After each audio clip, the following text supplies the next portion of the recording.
When considering the organisational structure of the Department of Health and Human Services, it is important to consider the range of service groups including social housing, NDIS reform, Director of Housing, policy and strategy groups, service design and implementation groups, community and executive service groups, financial and corporate service groups, East, North, South and West Child Protection Divisions. The Department's mission and purpose is to develop and deliver policies, programs and services that support and enhance the well-being of all Victorians. The Department of Health and Human Services values include respect and integrity, as well as collaborate, accountable and innovative care for people, families and communities. The Department's service strategy identifies that we are the voice within government for those who face more barriers to a good life at all ages and stages. For the purpose of this presentation, child protection in the North Division will be focused on. The main client group within DHHS Child Protection are children and young people. The Department's child protection provides child-centred, family-focused services to protect children and young people from significant harm caused by abuse or neglect within the family setting. The Victorian Government has made the commitment to promote positive outcomes for all children, as it can recognise that the system is failing too many vulnerable children and young people. Therefore, the Roadmap to Reform policy has been developed so Victoria will be a state with strong families and children who are safe, healthy and well.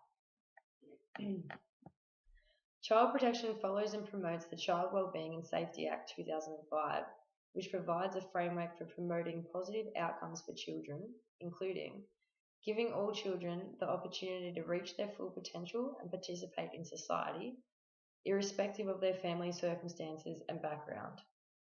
The society as a whole shares responsibility for children's well-being and safety, and planning and delivery of services should focus on promoting and protecting a child's safety, health, development, learning and well-being.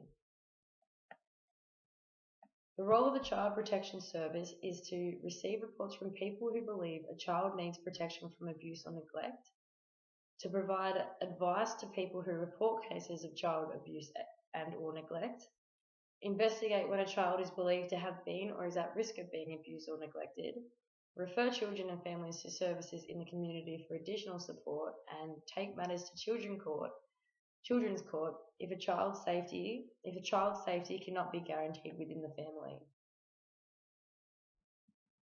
Families that have children within the client group of the department usually have multiple complex problems.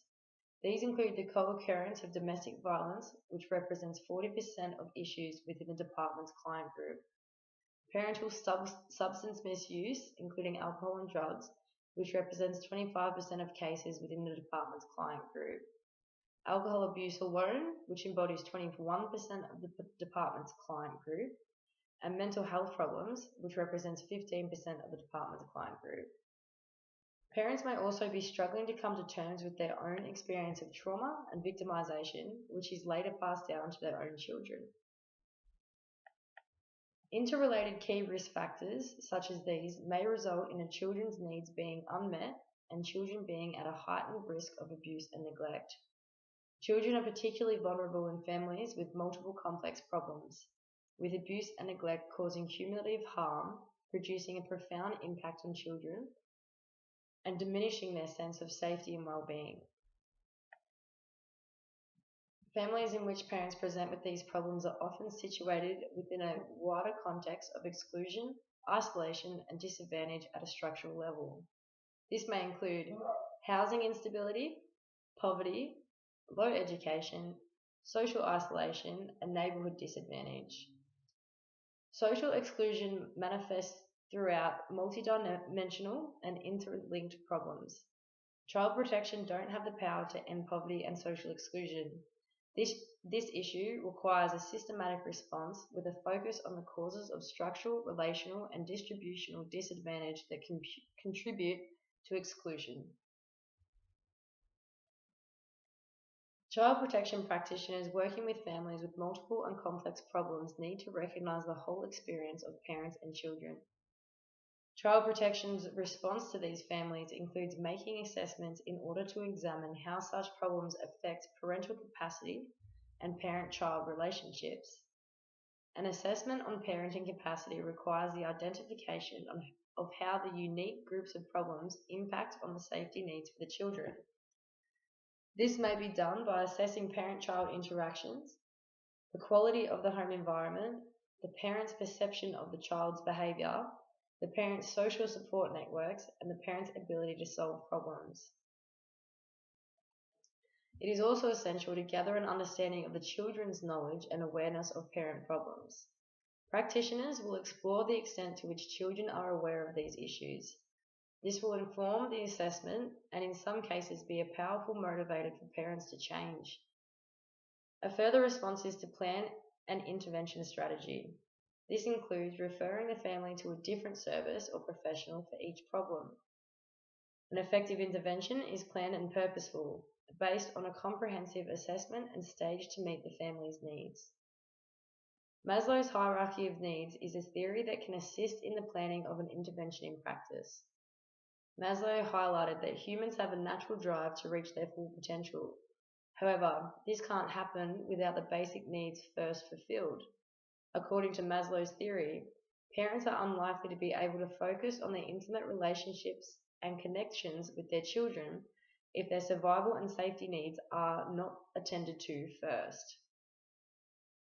Other forms of responses include parenting interventions, assisting to health, the parent-client relationship, and responding to adult trauma. The issues that affect child protection include domestic and family violence, substance misuse, including drugs and alcohol, mental health problems, and often a wider context of exclusion, isolation, and disadvantage. The role of the social worker responding to these issues is highly significant. This is because the social work profession is committed to maximizing the well-being of individuals and society. Social work considers that individual and societal well-being is underpinned by socially inclusive communities which emphasize principles of social justice, respect for human dignity, and human rights. By applying a social work response to the child protection setting, the social worker would work with and support people to achieve the best possible levels of personal and social well-being. Social worker would follow and abide by the best interests of the child framework and work collaboratively with social work values and ethics. Social workers support, assist, and advocate on behalf of men, women, and children who are affected by complex individual and structural issues that affect children and families. The references used is Bromfield, L.M. and Holzer, P. 2008, A National Approach for Child Protection, Project Report, and McAdams, D. 2006, The Person, A New Introduction to Personality Psychology, 4th edition.